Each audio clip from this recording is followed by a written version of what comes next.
বন্ধুসকল আপোনালোকৰ বাবে লৈ আহিছোঁ আন এটা নতুন নটিফিকেশ্যন। যিসকলে নাজানে যে ইউটিউব চেনেল কেনেকৈ হাইড কৰে তো মই এইটো ভিডিঅ'ত দেখাম। তো বলক ভিডিঅ'টো আৰম্ভ কৰোঁ। আপোনাৰ মোবাইলত থকা ক্ৰম ব্ৰাউজাৰত যাব। ক্ৰম ব্ৰাউজাৰত গৈ টাইপ কৰিব youtube.com। টাইপ কৰাৰ পিছত আপুনি চাৰ্চ কৰি দিব। সাৰ্চ কৰাৰ পিছত এনেকুৱা ইন্টাৰফেস খোল খাব। এতিয়া আপুনি কি কৰিব ডেস্কটপ সাইট অন কৰি ল'ব। কিনাৰত থকা তিনিটা ডট ক্লিক কৰি আপোনাৰ মোবাইলত ডেস্কটপ সাইট অন কৰি ল'ব।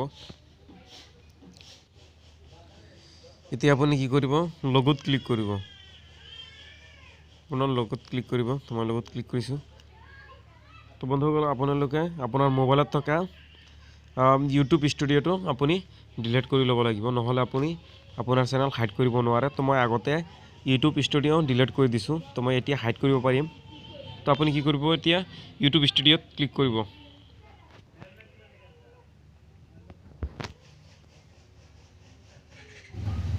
তো বন্ধুসকল এতিয়া কি কৰিব আপুনি কিনাৰত থকা সেটিংত ক্লিক কৰিব। তো মই সেটিংত ক্লিক কৰিছোঁ।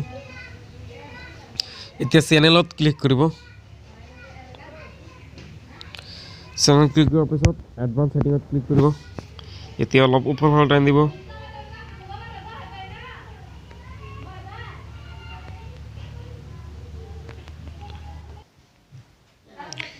তো এতিয়া আপোনালোকে কি কৰিব সাবস্ক্ৰাইবাৰ কাউণ্টত থকা টিক মাৰ্কটো উঠাই দিলে আপোনাৰ চেনেলটো হাইড হৈ যাব। মই অলৰেডি মোৰ চেনেলটো হাইড কৰিছোঁ, এই কাৰণে ইয়াত টিক মাৰ্কটো নাই। তো তেনেকৈ আপুনি টিক মাৰ্কটো উঠাই আপোনাৰ চেনেলটো হাইড কৰিব পাৰিব। তো ভিডিঅ' আজি এইখিনি।